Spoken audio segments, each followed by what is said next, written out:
Halo, selamat pagi semuanya. Salam, salve, assalamualaikum warahmatullahi wabarakatuh. Om Swastiastu, Namo Buddhaya, salam kebajikan.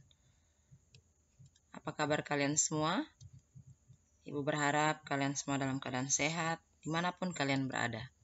Hari ini, jumpa lagi kita di dalam pembelajaran matematika, masih bersama saya, Maria Sawu. Nah, kita masih mempelajari materi transformasi geometri dengan kompetensi dasarnya, menjelaskan transformasi geometri, refleksi, translasi, rotasi, dan dilatasi yang dihubungkan dengan masalah kontekstual, dan menyelesaikan masalah kontekstual yang berkaitan dengan transformasi geometri, refleksi, translasi, rotasi, dan dilatasi. Adapun tujuan pembelajaran kita hari ini yaitu, setelah kalian menyaksikan video pembelajaran ini, Ibu berharap kalian dapat menentukan koordinat bayangan hasil translasi suatu titik atau bangun datar, dan menentukan koordinat bayangan hasil dilatasi suatu titik atau bangun datar dengan faktor skala K. Nah, hari ini kita akan mempelajari materi tentang translasi dan dilatasi. Yang pertama kita lihat dulu tentang translasi. Apa itu translasi? Nah, kalian tentu pernah melihat atau bermain catur kan? Langkah masing-masing bidak catur berbeda sesuai jenisnya. Untuk memainkannya, kalian harus menggeser bidak tersebut ke posisi lain sesuai dengan sifat bidak itu sendiri. Nah, bagaimana ukuran dan bentuk bidak setelah dipindahkan atau digeser? Gerakan memindahkan bidak catur tersebut merupakan salah satu contoh dari translasi. Nah, untuk lebih memahaminya, mari kita simak penjelasan berikut. Yang pertama, kita menentukan translasi titik. Titik A terletak pada koordinat 2,4.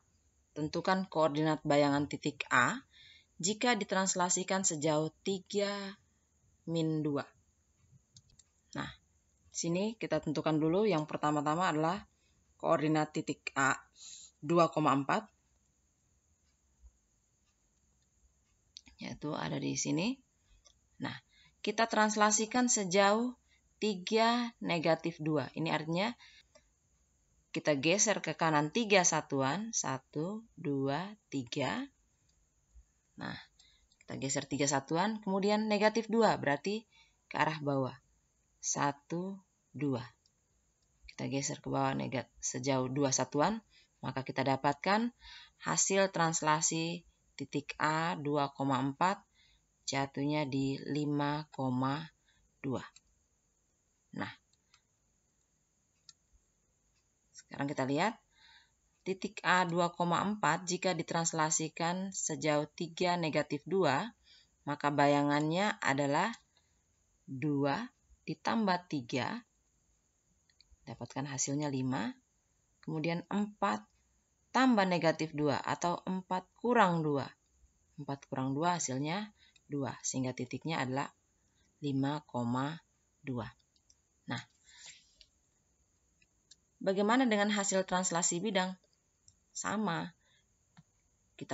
Yang pertama-tama kita translasikan dulu titik-titiknya, sehingga kita dapatkan bayangan dari titik-titik dari bidang tersebut.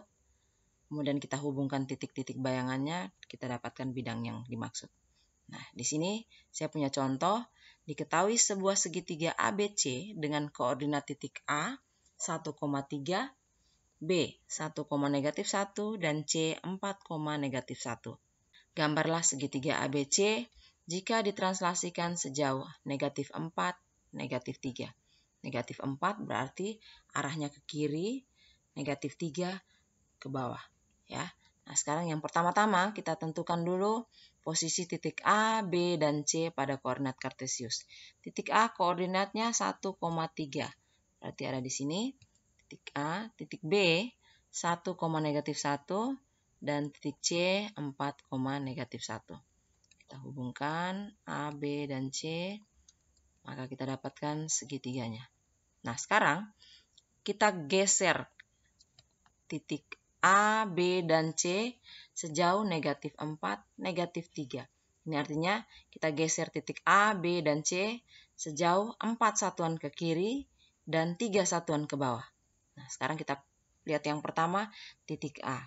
1, 2, 3, 4 satuan ke kiri dan 3 satuan ke bawah. 1, 2, 3.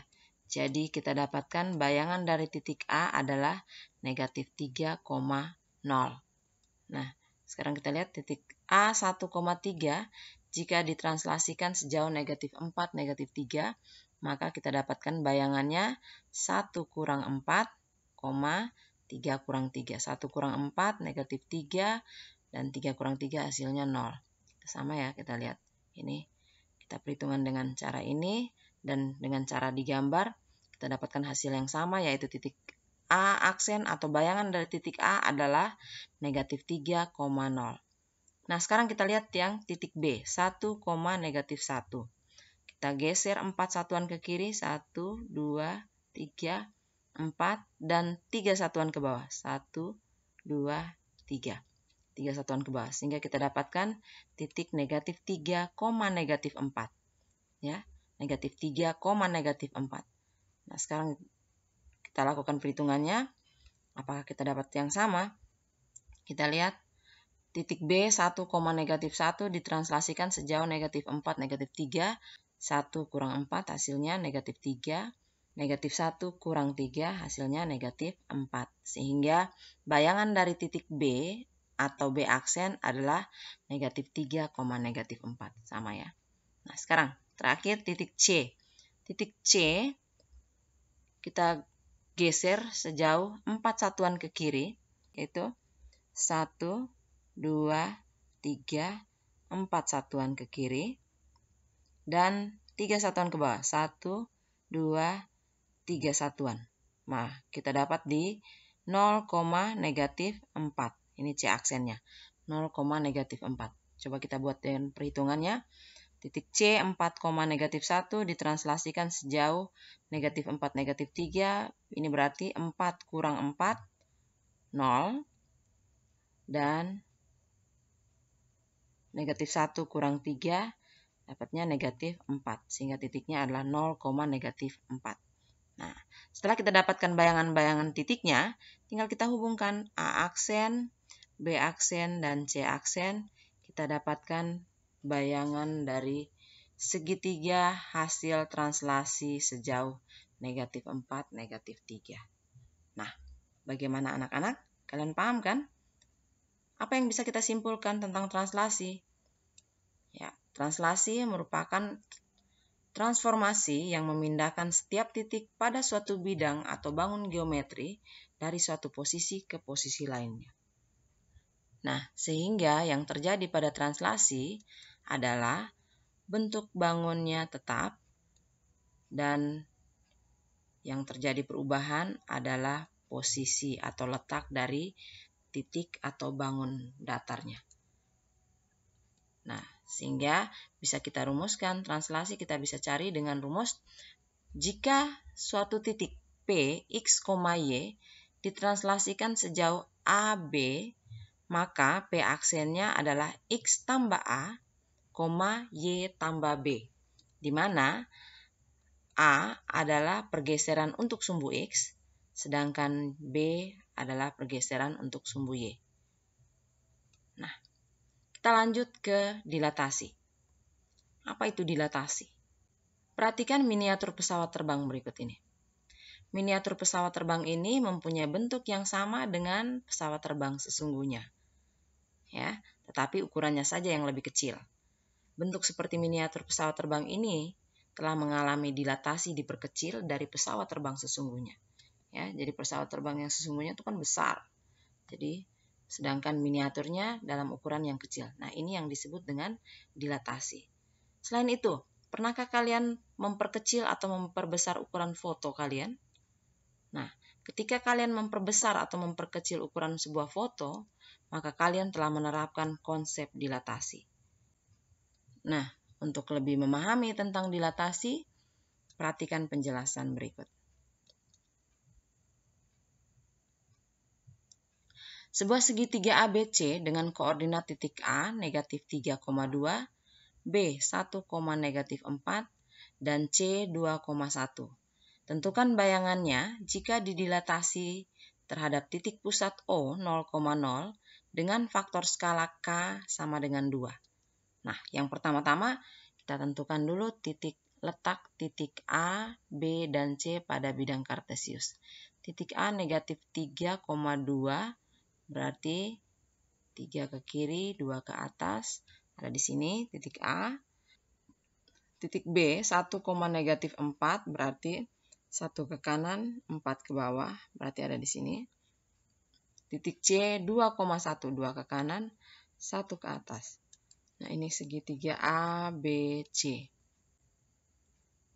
Nah, sekarang tentukan bayangan jika didilatasi terhadap pusat O dengan faktor skala 2. Ini berarti segitiga A, B, C kita perbesar. Kita perbesar dengan faktor skala 2. Maka kita kalikan titik-titiknya dengan 2. Nah, titik A negatif 3,2. Jika negatif 3,2 kita perbesar atau kita kalikan dengan 2, maka kita dapatkan titik negatif 6,4. Ya, ini aksennya. Titik B, koordinatnya adalah 1, negatif 4.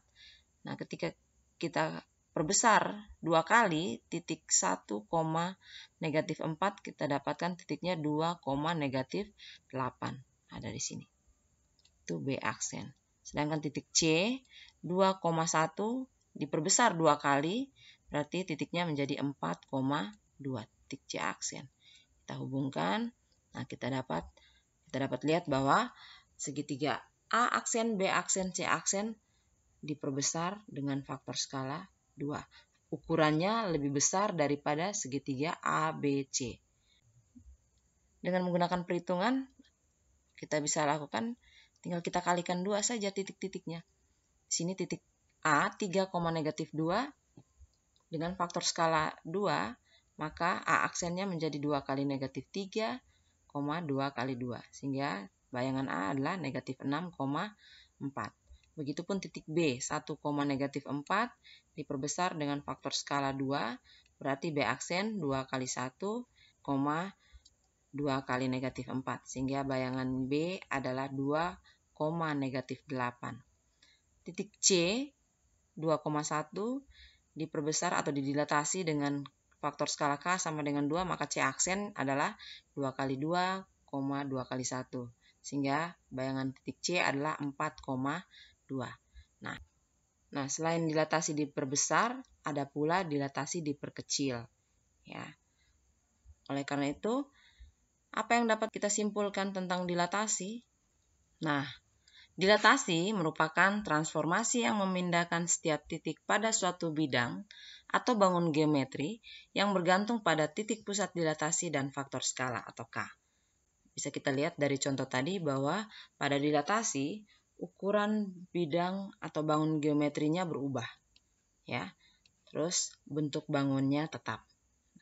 Nah, dilatasi ini bisa kita hitung dengan cara jika suatu titik P, X, Y didilatasikan terhadap titik O dengan faktor skala K, maka P aksen adalah K kali X, K kali Y. Nah, itu dia anak-anak penjelasan kita hari ini tentang translasi dan dilatasi. Ibu harap kalian dapat memahaminya. Dan ada tugas yang harus kalian bereskan, yang harus kalian kerjakan, dan kirimkan di Google Classroom kalian. Ada 2 nomor, jadi berharap kalian bisa mengirimkan tepat pada waktunya. Ya.